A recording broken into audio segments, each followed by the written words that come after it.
First Sunday of Advent, countdown time. There's 4 Sundays in Advent, and this year is kind of unusual because the last Sunday is December 24th. So it'll be a day of church because we have morning masses, and then in the afternoon we have Christmas Eve masses.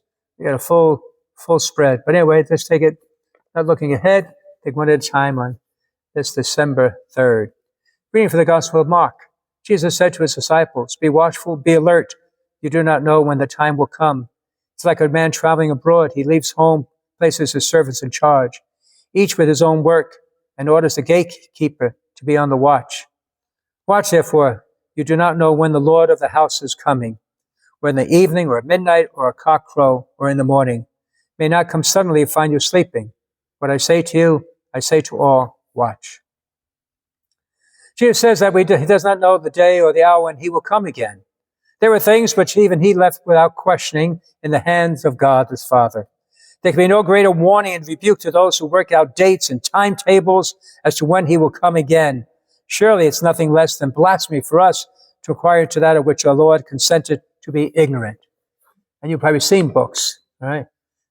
Back in the year 2000, supposed to be the end of the world, and has been predicted since probably the beginning of Christianity. But we do not know, and so if Jesus didn't know, then how do you think you're going to figure out? You're the great puzzle solver? You're the great Christian Einstein?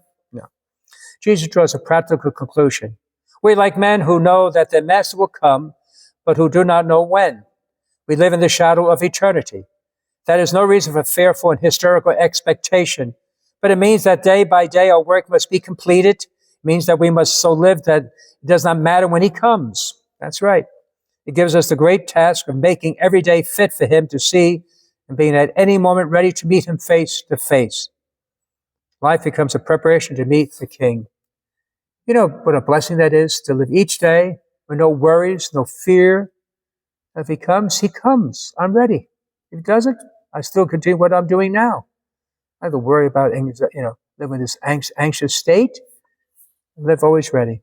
It tells us that the man of God could see into the secrets of history. Jesus saw the fate of Jerusalem, although others were blind to it. He saw the destruction of Jerusalem. A real statesman must be a man of God. To guide his country, a man must himself be God-guided. Only the man who knows God can enter something of the plan of God.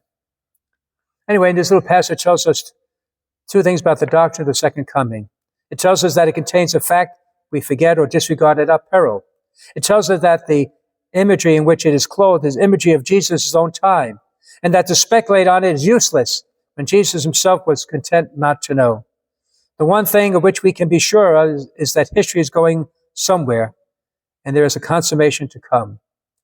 All we know that history is moving in that direction, and that there will be a consummation at the end, but we do not know when. It tells us that of all things to forget God and become immersed in the earth is most foolish. The wise man is he who never forgets that he must be ready when the summons comes. If he lives in that memory, for him in the end will win not be terror, but eternal joy. God bless you all. Have a beautiful season of Advent. That's it.